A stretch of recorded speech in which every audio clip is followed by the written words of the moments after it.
Good morning and welcome to another edition of Let It Be Known. I am your host, Stacy Brown. Peace and love, everybody. I'm your co-host, Niele Anderson, and so much to talk about today, Stacy. Of course, we're going to be talking about the shutdown and the hostile takeover that's happening in our nation. Debate. But we also have some information about HBCUs, and we'll tell you how Lionel Richie is telling some of Michael Jackson's smelly secrets. we also have a special guest this morning. We're going to talk about something that affects so many, colon cancer in the Black community. So it should be a really good discussion there.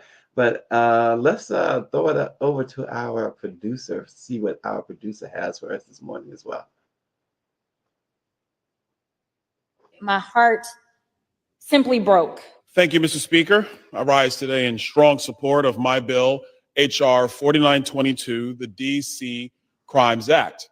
Rather than prioritizing the safety of law-abiding and protecting the lives of innocent residents and visitors, district officials have actively facilitated dysfunction and chaos through their progressive soft-on-crime policies. Instead of addressing the clear epidemic of youth crime in the city, the DC City Council increased the age of youth offenders to individuals 24 years old and younger, meaning fully grown legal adults in the District of Columbia can receive sentences meant for children.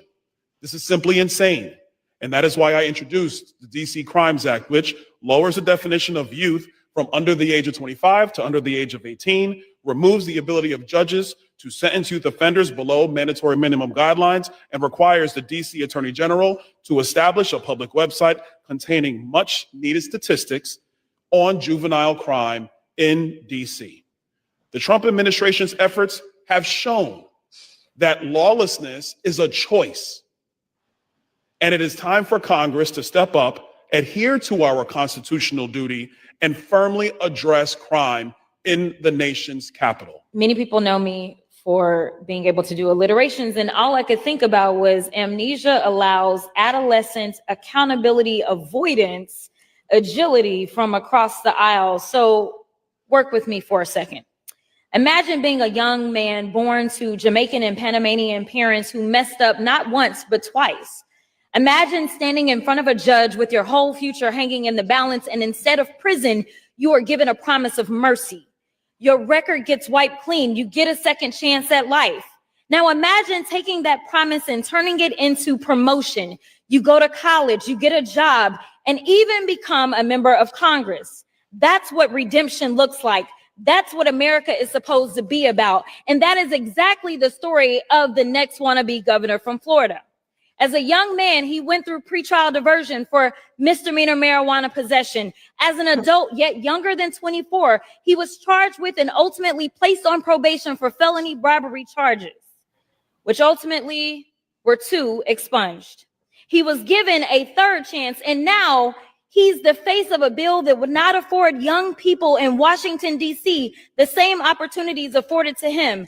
Let me be real. If he had grown up under Donald Trump's America or under the very DC crime bill he's pushing today, he wouldn't be standing here as a member of Congress. He'd still be living with the weight of those charges. So let's call this what it is: opportunities for me, but not for thee. He climbed the ladder of redemption, and now he's yanking it right up from the DC youth. See, most of us were taught to lift as you climb, but clearly some have forgotten to lift as they climb, and now they are committed to telling the next generation to pull themselves up by their bootstraps. I will not sit quiet while a man who was saved by grace turns around and tries to snatch grace away from others. If we're going listen, who says it better than Jasmine Cracker? The audacity, the some of the buck dancing is just so pitiful. And Byron Donalds is one of the most pitiful human beings to ever walk the earth.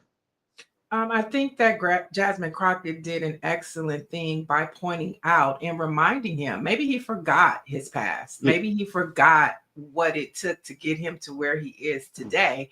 And I just found it so interesting that he was going after minors when the biggest threat to this country is white men. I would have preferred to have heard something about why did the FBI remove the number one terrorist threat to this country is white men, not minority, not minors or juveniles, as you know, another term. Mhm. And so it just shows the hypocrisy of how these Republicans are moving and how it takes law. Now, Jasmine Crockett also is a model of what a lawmaker should be. She did her history, she did her research, right? Mhm. And she understood who she was responding to. And she had to do a little fact checking or reminding him of who he was. And so another reason why, we need to pay attention to Texas and make sure that she remains a Congress member. That dude it's beyond, he's beyond the disgrace. He does. Let's move on from Byron Donalds before I say something. But Dr. Jones says Trump and MAGA seems to always forget that white American men are our biggest Yeah. threat. And he worried And about minors. yeah, I mean, he does everything he can to please his master. And I'm sure he will be changing the man's diapers and whatever else the man wants him or requires him to do. It doesn't matter. The Byron Donalds will be first in line. We sick boss. That's Byron Donalds. Yeah. That's the bottom line. But the focus has to remain, and journalists should continue to push that the number one threat to this country, it's not minors, it's white men. And that just goes back to how this country was built on systemic racism and how white people, as particularly white men, get away with everything that they want to blame minorities for. And when it's time for the level of accountability for them, there is none. None whatsoever. And here we are taking accountability. The government has officially shut down. And it's not just politics, folks. It's also survival, especially for Black families. Nearly 20% of the federal workforce is Black, yet the average Black household only has about $1,500 on average in liquid savings compared to $8,100 on average for white households. And when paychecks stop, Black workers are left more vulnerable with fewer safety nets and greater risk of collapse. So if Black families, Niele, are disproportionately hurt by every shutdown, how do we hold lawmakers accountable for weaponizing people's livelihoods? Yeah, it is insane what's happening. The last federal shutdown, ironically, was under Trump's administration 6 years ago, and that lasted for 35 days. What I find interesting is the only salaries that the federal government is obligated to pay, according to the Constitution, is Congress and the president. Okay. Yep. So, to your point, the only people that are going to suffer are us, right? And a lot of things that are going to be impacted is like WIC, food stamps, and then the military. And when you look at what happened in Hexeth and Trump having all of those generals and high-ranking members in the military sitting there, knowing that they're not even going to pay them, right? You have all these people, these generals, these military people, you're speaking to them, you're talking down to them, you're threatening them. And a day later, they're not going to be paid. Yeah, and Hakeem Jeffries and Chuck Schumer met with Donald Trump for a few minutes at the White House, and Donald Trump, of course, put up a racist meme about Hakeem, and he also sat in that meeting, folks, with his desk covered. Trump's desk was covered with Trump 2028 red hats, covered, toying with them, taunting them. And then he posted a racist meme about Hakeem Jeffries. This is where it's at. This is 100% where it's at. It's shut down. Trump wanted to shut down. The longest shutdown in modern history has been under Trump when he was president before. And this one you can expect. Listen, brace yourself. This one may not end. Yeah, it will last long. And I think it also shows, like, Hakeem Jeffries voting on that resolution for Charlie Kirk. It didn't get us anywhere. We're still where he would have been if he would have voted against it. And so it doesn't matter. You can't, we are in different times right now. And you can't do politics in Congress like we did before. Different era, different time, need more different tactics. And now the American people are going to feel it. Another thing that's going to be impacted is travel, right? Air traffic controllers, TSA. Now they're obligated to go to work, but guess what? They do have sick time. They do have vacation time. And so travel is going to be impacted. So many things that we take for granted every day is going to be impacted by the shutdown. And to your point, Stacy, this could go longer than 35 days. I fully expect this to see. This is all. Just look at the tea leaves. The tea leaves have never been more readable than what they are now. The National Guard everywhere. The shutdown. All of this allows the president. The shutdown allows him to do pretty much whatever, unchecked. But this president is already unchecked, and it allows him to, it feeds all into his declaration of an emergency where there will not have to be an election. And that includes your midterms next year. I'm looking for this to go on throughout the duration of the Trump presidency. I'm just telling you. There's a report that says, and I think it was ProPublica, and folks, ProPublica is fantastic. Support ProPublica. We tell you to support the Black press. Yes, you want to do that first, but support ProPublica. But there's a report that ProPublica put out that this money that Doge is supposed to have saved and all this other stuff with USA, with they're letting those kids die instead of sending aid. Trump decided to do that. They're saying that there's no trace of that money. Billions upon billions of dollars. There's no trace of it. They can't find it.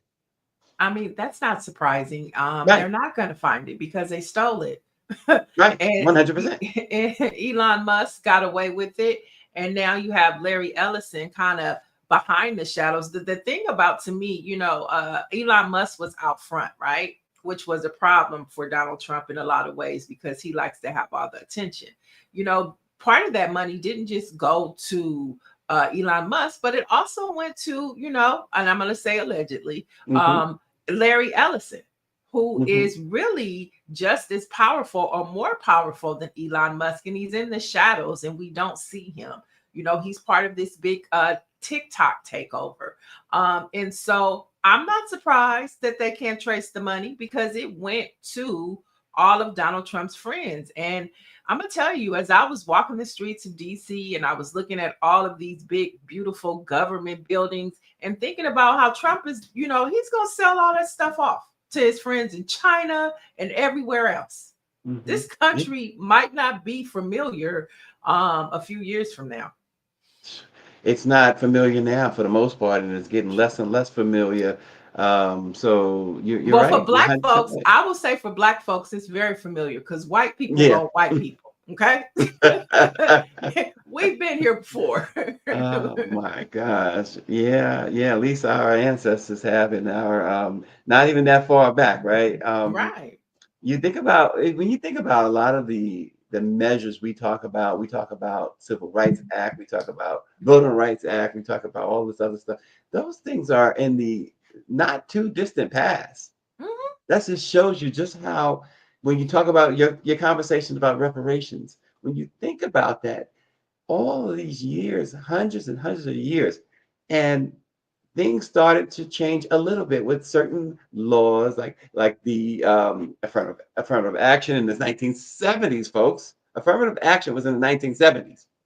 To try at least give a level playing field or somewhat of a playing field, at least put us on the 10-yard line when the other folks were already on the other side of the other side of the field, past the 50-yard line. Right. Yeah, we had okay, so during Dr. King's time, we were looking for equality, right? We were pushing for equality. We were moving into a space of wanting equity now, right? And understanding the difference between equality and equity. Now both are snatched.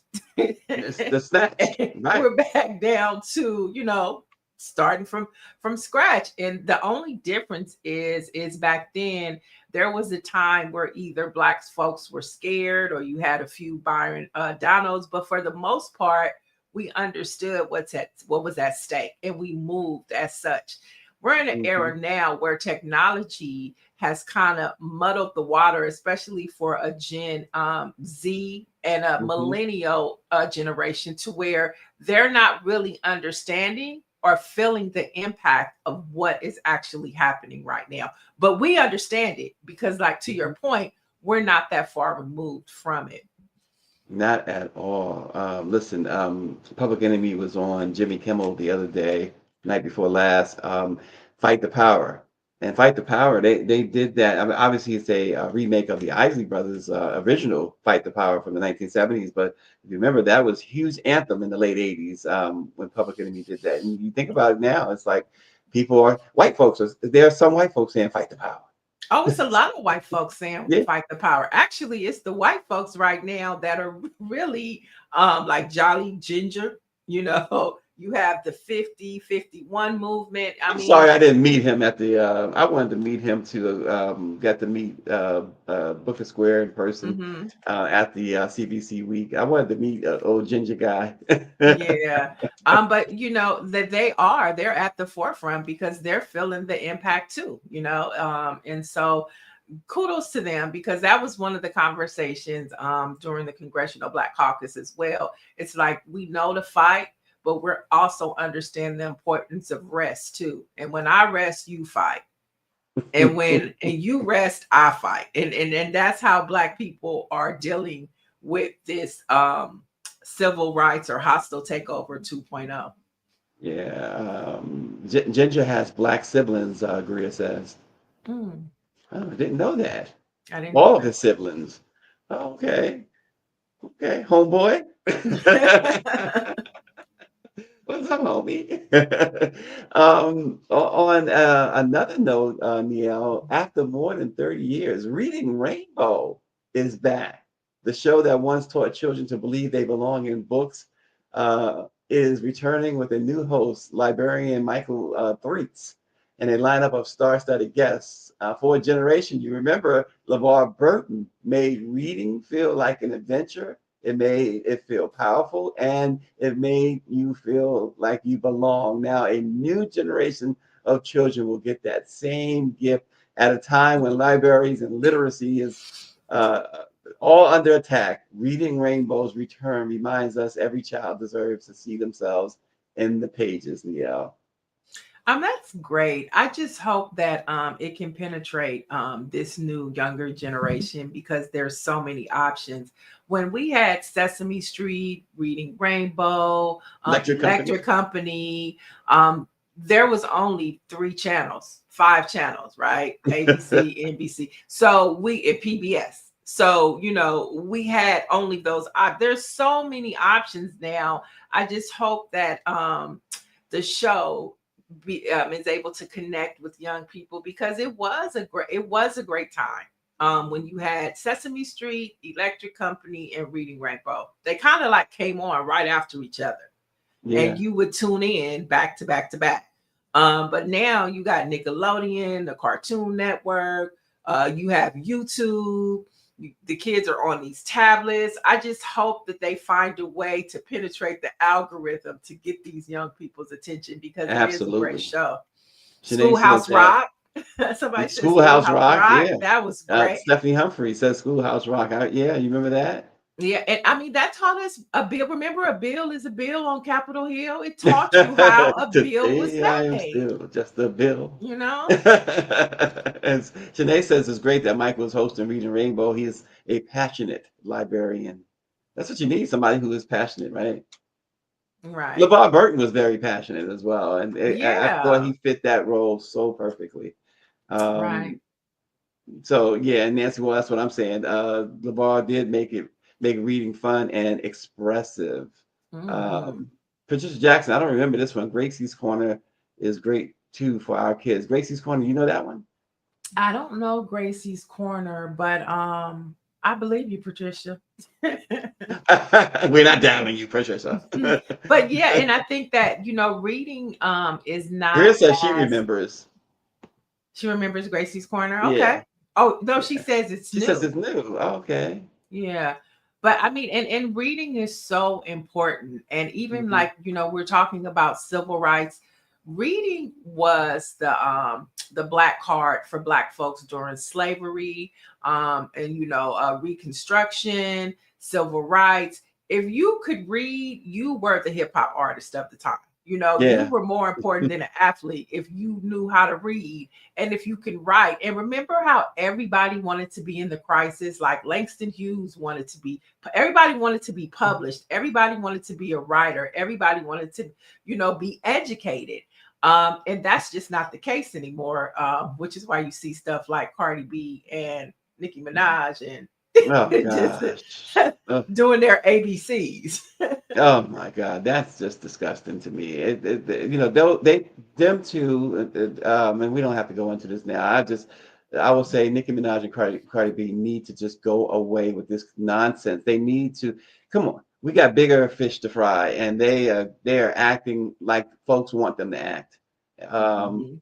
Dr. Joni says she says, I know I'm a Luddite, but I miss the days of 4 channels and PBS on Me most of the too. time. Me too. And remember So that station where Pippi Longstocking would come Pippi on, and on Longstocking. Saturdays they would put those. I missed the 5 channel situation. And And Dr. John, he also says, no joke, I learned my letters from Sesame Street. there you go. But Danielle Pierre also mentions Gracie's Corner being great, and Stephanie Humphreys uses Gracie's Corner in the classroom. And of course, Nice. RNG says the electric company had Morgan Freeman on it, and he was old in the 1980s. Hilarious. I used to love on Electric Company that word game when the word would come out the mouth. I Mhm. love that. And I think it's also important to note that Sesame Street was created for children of color. Right. And one of the original singers was Luther Vandross. Yeah. Yeah. Exactly. Exactly. Oh boy. And then Patricia says, keep educating our kids while they dumb down their it's so sad. I learned about government from Schoolhouse Rock. Yeah, a lot of us did. Mhm. Um, it's true because you mentioned that song, Today I'm Still Just a Bill. That taught me that was the How first a time I bill really is learned. made. Yeah, Right. about Congress. And all those are so important. I had a chance to go to the African American Museum. I always trying to make a point to do that. And they had these books about, and I bought like 5 of them for my niece and nephew about, what is the Tulsa Massacre? Who Mm, is Ida B. Wells? Why is John Lewis important? And I bought all of those books because, to our point and what we're talking about right now, this younger generation, and I'm not even talking about millennials and Gen Zers, I'm talking about the ones that are in elementary school right now. They just think about it. They are not going to know Black history. They are not going to know their history because it's not going to be taught to them. And if their parents are millennials and Gen Zers, who gonna teach it to them? Dr. Marilyn said, I thought Kermit the Frog was my boyfriend. Don't judge me. Wow. No, no, no Oh, the judgment. Muppets. We didn't even talk about the Muppets. Right, right. Jim Well, Henson and the Muppets. isn't it like speaking of Dr. Marilyn with Kermit, don't you supposed to kiss the frog and he turns into a prince? So Now don't that so was we a can't. movie. That was No, wasn't but that a I'm Disney saying movie? it was a Disney movie, but I'm saying she said the frog was her boyfriend, so maybe she kissed him, he turned into a prince. So there Mm, you have it. there you um, have it. so I wanted to get folks' I thought my initial reaction was pure 1000% anger on this. I still don't like it as I read more onto this, but this teacher sings happy birthday to a Black child. And it's disgusting at first glance, and it's still disgusting, but do you have the audio? Okay, well, nonetheless, okay. Would you like the funny song now that I sing to you? Okay, it goes like this. Happy birthday to you. You live in the zoo. You look like a monkey and you smell like one too. Woo! Give a clap, I do everybody. not. I do not find that funny. Now I was outraged. Yeah, there's like so many in the comments. And you see this black kid with all these white kids around, and you're saying that this kid uh, lives in a zoo, looks like a monkey, and smells like one too. Then, Neil, the Smithsonian Institution is on their site. It talks about the original song. Did say you look like a monkey and live in the zoo and smell like one too, et cetera, et cetera. Um, and there's a history with that. Two sisters actually wrote that song some years and years ago. It was supposed to be something different, but then they turned it into the happy birthday song. I But remember that. I remember singing. I remember. I'm not saying. I would be interested to know if the teacher was white or black. It's a But white teacher. Oh, well, then it's totally unacceptable knowing the reference to monkeys and black people. But as a child, I used to sing that and it was funny. I remember singing, "You look like a monkey," but we would say it to each other, as Mhm. friends growing up. So I do remember that. But putting it into context of the state of our nation, no white person should ever, ever, never, ever be singing Never that to a ever. black child. Never, Right. ever. Right. And then you read the room. I mean, you got a basically an all white class. You a white person yourself, and maybe you sang it to your white students too. I don't Right. know. But Dr. Nicole says they definitely weaponized that song against that poor kid. It's shameful. I think it is shameful. I hit the roof. I don't even know this kid. I don't know these people, but I was so angry. Bria shared this yesterday, and oh my gosh, I was angry. Mhm. Because this is what you do. Kids are not born racist. You teach them this hate. And Right. that was not that if I was I'm glad that I wasn't that child's parent. Yeah, it was totally inappropriate. Michelle Madison says she remembers that song too. I totally remember growing up. We used to sing it, but context matters, and Mhm. being like it looked like he might have been the only black child in the class. I think there was Under one other. There was one other Hmm. understanding the reference to monkeys and black people. Yep. She should have known that was not. Now she could sing it to the white kids all day long. Well, she really shouldn't sing it at all because then if she doesn't sing it to the black kids and she only sings it to the white kids, it's a problem, right? So she's not going to win either way. So just sing happy birthday, or how about this? There are a ton of new happy birthday songs, okay? Well, the black Ton of kid. new How about happy the Stevie birthday Wonder songs. song? How You about the know, Stevie Wonder song there's for the black kids? tons. Yeah. There's tons of Stevie Wonder. There's tons of even more fast forward that have come out within the past 5 years that she could have chosen. She just that song should just not be sung in classrooms for children at all because you're not going to As win either way. I'm as sorry. as Gria, go I ahead. gotta say something. As Gria said, I was just about to say that. Go ahead, girl. Because kids are, especially at that age, they're very sensitive. And if you're an only Mhm. black kid in an all-white classroom and you call a kid a monkey, they are not going to find that amusing. You know Mm-mm. what I mean? They're not. And you notice that the black kids were not smiling. They looked uncomfortable and they were not smiling because Yeah. how many times has that child been called a monkey by his classmates Yeah. or As her Paula Moore classmates? says, you had the nerve to ask him, "Can I sing you a song?"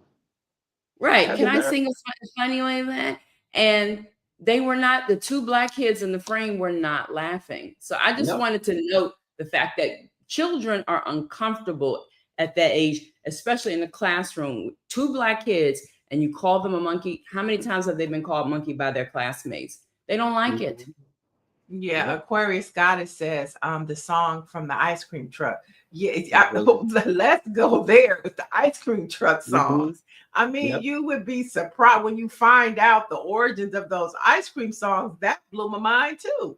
Yeah. So I just think it's like it matters in the settings that you do things. Just because it's okay for you when you were growing up to say it amongst your friends, it doesn't mean you bring that into the classroom. To Greer's point, It just matters, and it was totally inappropriate.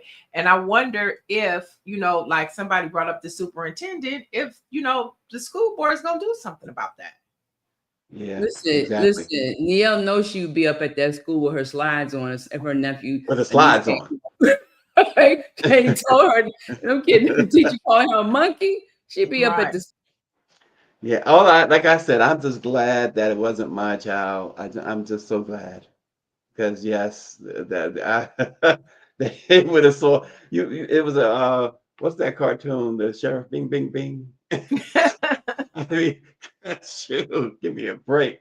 Folks, colon cancer is on track to become the #1 cancer killer of people under 50 by 2030, and Black communities are facing the harshest impact with higher rates of late-stage diagnosis and deaths. In Georgia, a group called Georgia Core, CORE, is stepping into that fight with a bold campaign called Weird Looking Stools, using art and conversation in unexpected places to break stigma and save lives. This morning, we have the person who's helping to lead this work, Katrina Davis, the Senior Program Manager at Georgia Core, who oversees the Georgia Colorectal Cancer Control Program and statewide health initiatives. Katrina, welcome to Let It Be Known.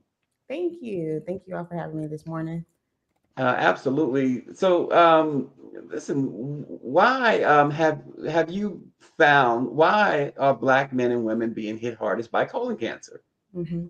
That's a great question. And we are being hit hardest by colon cancer because of a lot of different reasons. And the research is still out there. People are still researching why all this is happening, but a lot of it goes to diet and lifestyle, which is one of the causes of colon cancer in general for all. So what we're eating, all the good, delicious foods in excess can potentially cause colon cancer, like processed meats, deli meats, particularly hot dogs, things like that, all the yummy sausages that we love, especially in the South. I'm from South Carolina.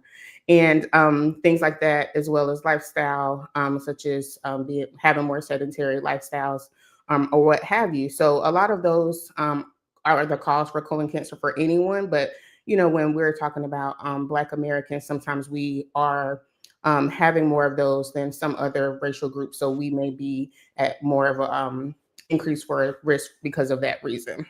And then when you're talking about access to medical care, sometimes we are screening later than what's recommended. So when we do finally go get screened, sometimes we've progressed in stages in colon cancer. Whereas if we would have went sooner or gotten screened at the recommended age, which is currently 45, perhaps it would have been found sooner. So sometimes that is the issue as well. We talk a lot about intervention and prevention. You talked a lot about, you touched on some of the foods that we eat, but what are some of the other preventative things that we can do so that we don't get colon cancer? I would say definitely back to food. So having nutrient-rich diets. I've seen a lot about fiber in the research. And making sure we have enough fruits and vegetables, low in meat, exercising with the American Heart Association's recommendations of 30 minutes a day, 5 times a week, and being mindful of all of that, taking care of our guts and our colons, and also being screened at our recommended age, which is 45 now. And for younger people, which we're actually seeing a lot more cases of colon cancer occur in people under 50 years old, we have to be more mindful about what the signs or symptoms might be of colon cancer. So that means even though the recommendation is not for you to be screened until 45, maybe you're 40, but you're experiencing some stool that looks a little odd. Maybe your stool is usually a certain kind of way, but now it's skinny or, it's very bloody. And that's something that you have to recognize and act on. So I know a lot of people don't like to look back at the stool and see what's going on down there, but just look behind you, see what's there, know what your normal is. And then if something is not within that, make sure you talk to your doctor about that. And there's other symptoms that could be potential signs of colon cancer, such as stomach pain, losing weight rapidly and unexpectedly. So I know we all like to lose weight, but if you haven't been trying and all of a sudden you're losing weight, that could be a cause for concern. And it might not be colon cancer, it could be something else, but it's something that you should go speak to your doctor about to try to see what your options are and go from there. Katrina, tell us a couple of things, a little bit about Georgia Core and what makes weird looking stools different from traditional awareness campaigns. Yeah, so Georgia Core is a statewide nonprofit based in Georgia. We have office in Atlanta, but we actually work with hospital systems, federally qualified healthcare centers, and other nonprofits in all of Georgia. So we partner with those organizations to make sure that we can get people screened in the community. We also get people connected to cancer clinical trials across Georgia, and also have education and policy work that we do as well. So we partner with other organizations to maximize our reach about cancer in the community. And this particular campaign is very different for us, and is very different for cancer in general, because we're taking a different approach to using these weird, odd looking stools to call attention to colon cancer. And when you see them, you're like, oh, what's going on with that stool? So draws your attention and you get a bit curious. So if you're in one of these bars or coffee shops, you'll take notice, ask what's going on. And then you'll see a little card at the coffee shop that will give you more information about what we're talking about today, like the signs, the symptoms, what to do next, and all of that great stuff. So you mentioned that you are a nonprofit, right, organization, and so we know that the federal government, we're under a shutdown, and a lot of funding if you're getting federal grants. Do you see that what's happening right now at our state capitol will impact the work that you're doing at CORE? We do receive some federal grants, but we are not impacted at this time. Okay. That's good to know. We think about of course, the bad effects, the negative effects, so many. But can you share a success story or moment that showed you or you guys that this campaign is working?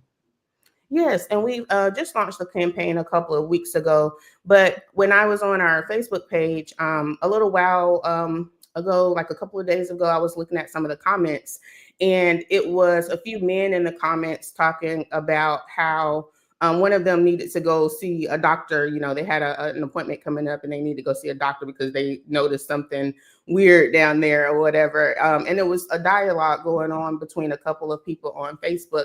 And that made me think, oh, this is working, because one of them even mentioned that they were, I think, about 37. And then I was being nosy and I saw that the other one was young too. So we're reaching people that we need to reach who might not have thought about this, especially because many people associate colon cancer with being older.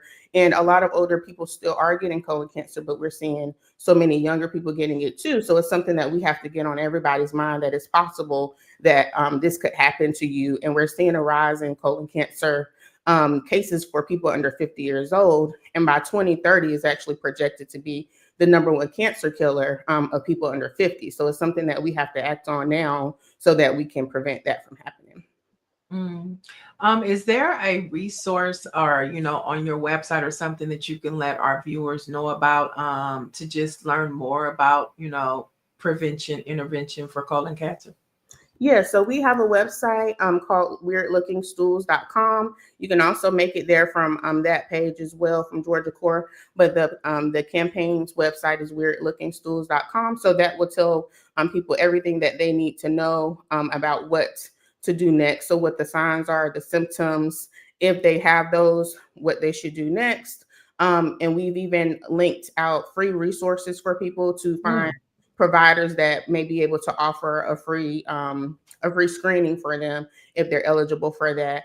And then I'll also say that for those that are under the recommended age of 45, a lot of times you do have to start with your primary care doctor, and that doctor will assess you and then potentially refer you to a specialist who will recommend a colonoscopy if necessary. But if you're over 45, you can go see your primary care provider, and they can actually let you know if you're eligible for a stool-based test or if you need to get a colonoscopy. And a lot of that is based on your health history, your family history. Yeah, Dr. Joni, who's watching, she says prevention, annual checkups, catching things early can be the difference between life and death. And she also says that the rates of cancer in older people are actually dropping, while rates among people 50 and under, as you said, Katrina, are jumping at alarming rates. Now, with your campaign, you mentioned about bars and lounges. How do bars, lounges, and cultural spaces change the way we talk about colon cancer? Yes, and her comment is absolutely spot on. So bars and lounges or coffee shops can change the conversation because those are often places where people come in community, they have conversation, even relax a little. You might talk to a neighbor or a stranger that you never talked to. And then if you see some of these, this could start a dialogue between you two where it prompts you into action. So whether that's thinking about something and saying, I know I need to do this one day, so I'm going to put this on my mental checklist, or even just going ahead and finding you a doctor that you can go be seen by. So we're using a place where conversation happens naturally to introduce a very taboo topic, especially stools. Yeah, I think that, I mean, I love art, and looking at those stools, they give the impression of they represent different viruses or things like Mhm. that. A very creative way to mix art and health, art and activism. Who came up with that idea? Yeah, so we work with an artist, Julian Scalia, who actually created these, and they are based off of some of the signs and symptoms of colon cancer. So some might be, based off of a skinny stool or blood in your stool. So you're have a good eye there. No, I love that. You're right. It is a conversation starter, right? Because it's like, what is this? And then it's like, oh, okay, it has to do with this campaign about cancer. Let's talk about it Mhm. over a Cosmopolitan. Exactly. Finally, from me, Katrina, and again, thanks so much for coming on this morning. This is some great information. If someone watching today, this morning, or if they decide to watch this program a little bit later today, if they take away one thing, what should it be? I would say don't be afraid to act on taking care of yourself and finding out what's what. So I'll just give a personal example that I personally lost my father in his early 50s from colon cancer. So this campaign is really near and dear to me. And I always think, with all of the information that I know now, if he had known that a simple test could potentially have prevented his cancer, removed it at that time, removed his cancer at that time in early stages, he could have potentially been here because when he found his cancer, he was at stage 3. So he fit kind of this research and this textbook stuff that we see that Black Americans often present at a later stage. So perhaps he could have saved his life if he knew all of this information. So our goal is to get this information out there so that people can know the signs, the symptoms of colon cancer, check their stools, and then act on that information. And then I know that costs can be prohibitive sometimes, but there are so many resources out here now where you can get connected to some free screening tests if you need to.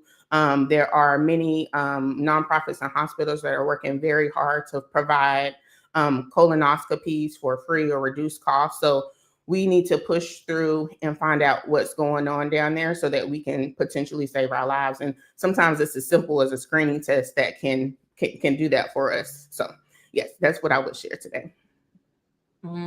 Thank you so much for this important information. And I know a lot of times we get so caught up in the headlines of just reacting to what's being thrown at us. Conversations like this are critical, just to everyday living. So we really appreciate you sharing it. Of course, no problem. Katrina Davis, thanks so much, Georgia Core. Y'all look it up. Georgia Core, they have a website, and so does the campaign. So check it out. It's And I hope they take important conversation. that stool art around the country. Right, exactly. We should have asked That's pretty dope. her. Yeah, Look at Nancy Wall said, "Look at your stuff." it's right on the stool. All right, a few more headlines to get through before we check out. Let's head to some HBCU news where the library at Prairie View A&M University was evacuated yesterday morning after the building received a bomb threat. Now, the university confirmed it received the threat at the library. It evacuated the building, and university police are investigating. And a bomb threat also prompted evacuations at Lone Star College University Park Library as well. And so we see that these attacks are happening at our HBCUs. And it's funny because all of these different crises that are happening, we don't know if this was, but we know that the pattern is white men. Well, we also know you mentioned those two schools yesterday as well. Towson State and Morgan State University had bomb threats yesterday. As So well, yeah. yeah, two HBCUs. So you're right. This attack. Fortunately, these threats have so far been just that, threats. But you never know when it's going to be the real thing. And it's this racist mindset that's attacked HBCUs now. Right. I mean, we really need to continue to talk about white men in terrorist attacks being the number one threat to domestic violence and domestic terrorism in this country. But since we're on HBCUs, I want to head over to Southern University, where the family of Caleb Wilson, the young man that was killed in an Omega Psi Phi hazing ritual, has filed a wrongful death lawsuit against the fraternity, Southern University, and multiple individuals. And this also comes after the East Baton Rouge coroner ruled Caleb's death a homicide. And we know that there are 3 members of Omega Psi Phi that have been charged with his murder. And so it'll just be interesting to see how this plays out, because it's not just Caleb. It's 4 Black men whose lives are ruined forever just to be a part of a fraternity. Orange E says he'll be doing a show tonight, and we'll be discussing the lack of concern from the federal government when it comes to threats aimed at HBCUs. And that situation there, as you're talking about now, again, they're suing everybody, and as well they should. And this hazing stuff, we talked about this before. It's just ridiculous. Again, it is way out of hand. It is. It truly is. And just one more important note that we should continue to pay attention. You brought up when Hakeem and Schumer were in Trump's office that he had the 2028 hats on his desk. The Missouri House has voted 90-65 to approve a Trump-backed redistricting, which would cut Democrats down to 1 U.S. House seat. So as you know, all of this conversation was about Texas, and we're looking at what's happening here in California. There are still multiple states that Donald Trump is redistricting, gerrymandering, and we should definitely pay attention to that, because those are the stories that get lost in the headlines, and then they pop back up, and it's too late for the people to respond. Yeah, that's Cleaver's seat in Missouri that they are trying to slice out. So we'll continue to track that. And then finally, on a funny, smelly note, Lionel Richie just dropped a new book called Truly. Remember that song, Truly, by Lionel? Yep. And it says Michael Jackson was nicknamed Smelly. Now, Lionel said Jackson sometimes smelled because of poor hygiene habits, particularly wearing the same clothes for days at a time. He said Michael would wear falling apart jeans and no deodorant, which led to the teasing nickname Smelly, which was coined by Quincy Jones. So he said that sometimes he gave him a change of underwear too. And he would leave the stinky, and he would leave the stinky clothes at his house. Which is wild. Now, when Quincy first told the story years and years and years ago about giving Michael that nickname, Quincy couched it a different way. Just so folks will know, Quincy said that he gave him the nickname Smelly because they'd be in the studio and Michael could smell a hit. He could smell a hit, so I call him Smelly. And people, when he said that, when Quincy made that comment, and this is way going back to the 80s, even then it was questioned as to, oh no, Quincy means something else. And now Lionel is saying, yeah, Quincy definitely meant something else. Well, I mean, I think that's what makes it funny for Quincy to do that, because it's an inside joke. And for those who know, no. Right. And it is true on both ends. Michael could smell a hit. Okay. He could smell a hit. Smell a hit. And he smelled like a bad hit too. Horrible. Why does he have to write that? According to Lionel Richie. Now Patricia Jackson is saying, why does he feel the need I to just say said that? that, right? Exactly. Why is it that Lionel Richie decides that there, there are things people put in their books to try and make sure that they sell it, right? Lionel Richie didn't need that passage, in my opinion, to try and sell his book. Why do that? Well, I mean, everybody writes books and gives a little tea. Yeah, that's true. Patricia Jackson said, "Tell your own story," and Dr. Marilyn said, "Come on, Come Lionel." on, Lionel. Well, you know who's gonna come out and say something, Janet and Randy. They don't play. So I'm sure once they get wind of that headline. Listen, maybe they got wind of it. Maybe they got wind of him. No point intended. But I mean, regardless, Michael Jackson forever. And if you haven't, I think I brought it up a while back, but there is a documentary on Netflix about the making of We Are the World. And you can see a lot of the relationship between Quincy Jones, Lionel Richie, and Michael Jackson in writing the song We Are the World, the role Stevie Wonder played into it. And that night after the American Music Awards, when all of the artists came to sing that great song written by Lionel Richie, Michael Jackson, and produced by Quincy Jones. Now, I will say, great documentary. I will say those photos, Lionel says he's smelly, but Lionel is hugged up with him on both of those photos. Was he smelly then, Lionel? Well, maybe that was when he was over After his he house. cleaned them up? Yeah, after he cleaned them up. Dr. Joni says that especially because something like that leads you to wonder what was going on with Michael, mental health issues, etc. Just not something to joke around about, especially since he's no longer here. And that it does lead to the thought of mental health issues. Yeah. The Stephanie Humphrey channel says, I was thinking the same thing, Sister Patricia, LOL, Sister Niele, but some tea should never be spilled. And that is true as well. Dr. Marilyn said, no, not smelling like bubbles. But you know what happens too when publishing houses get a book, maybe he turned the book in and they was like, we know you got some more secrets. This is not going to sell. We need at least one juicy thing that we can use in the headlines to make people buy the book. And he gave us Smelly Jackson. Oh gosh. Okay. Well. All right. And those are your headlines for today.